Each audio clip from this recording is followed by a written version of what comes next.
I want to bring in Waleed Phares now, Fox News National Security Foreign Affairs Analyst. And Waleed, good morning to you. They were in Washington, D.C. We got a lot of different angles. We've chosen a few here, okay, for our viewers, so let's take them one at a time. First of all, this vote in the Iraqi parliament, do you see it as significant or as a one-off? Well, the vote ultimately said 5,000 American troops, you're ordered to leave the country, but we know that many of those politicians were absent from that vote. How do you see that, first of all? Let's explain what is this vote about and by whom. This is not the Iraqi parliament voting.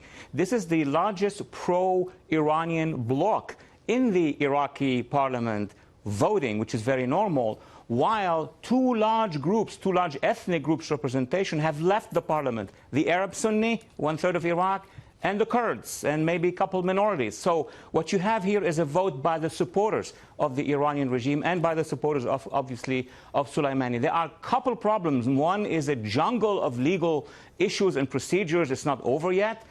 And second, the fact that the United States basically can simply engage with the other components of Iraq to protect its own troops. That would be Kurdistan, that would be Anbar, and that would put a lot of pressure on the Iraqi government, because there would be a lot of losses for the Iraqi government if they endorse what the parliament or the majority of the pro-Iranians have voted in the parliament. Okay, that's happening in Baghdad. Further east in Tehran, the successor for Soleimani is vowing revenge. Who is this man?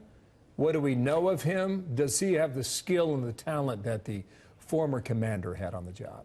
Well, to his advantage, he has been following Soleimani for many, many years. He knows the drills, he has the information, the plans. He could definitely lead the organization, the Quds Force. But for his disadvantage, he doesn't have the experience of Soleimani, and he doesn't have this authority over his people. Besides, now, there is a sort of a disorientation among the various branches of the Quds Force, of the Pasdaran. Why? Because of the capacity, the high-tech capacity of the United States to target them in multiple places, the way the U.S. did with Soleimani. They have to review their defenses before moving forward, in my view. I'm going to show you a map. It's of the region. There's a lot on it. Save the exception of Afghanistan, Bahrain, perhaps even, I don't know, maybe make a case West Bank, Gaza or not. But here's the point. Whether it was Damascus in Syria, Beirut, keep the map up. Beirut in Lebanon, go back to the map there. Baghdad in Iraq, or Tehran, or down in Yemen and Sana'a.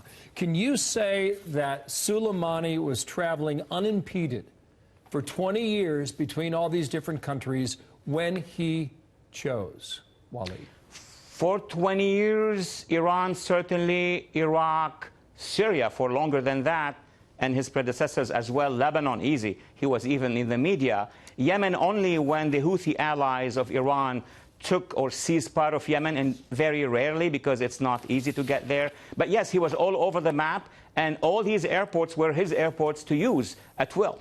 Okay, so when he lands in Baghdad late Thursday night, early Friday morning, was he preparing for more attacks, further attacks on Americans who were stationed in Iraq? Bill, that's the biggest question that will have to go to the intelligence community, our intelligence community, and of course to the administration, and I think they will be sharing with Congress. But what I can tell you as an outside observer, just from open sources, you can even Google it, many of his supporters in the Iraqi parliament, in the Iranian parliament, and of course in the Pasdaran, the Iranian Revolutionary Guard, have been saying for weeks and months that if you do not stop these sanctions, we're going to attack you. We're going to destroy you. I mean, these sentences are in all languages, and people can go and check them. So from the outside sources, there was this intention. What were they doing exactly? The administration is arguing that they were actively working on an operation in the region against our military, diplomats, and also citizens. Can you summarize what you believe could happen next? What do you think? Look, usually I'm pretty quick at making those projections. This time I'm slower, because my understanding is that Tehran is slow now, the leadership in Iran, because they have two pressures. One pressure is coming from the base. They need to do something.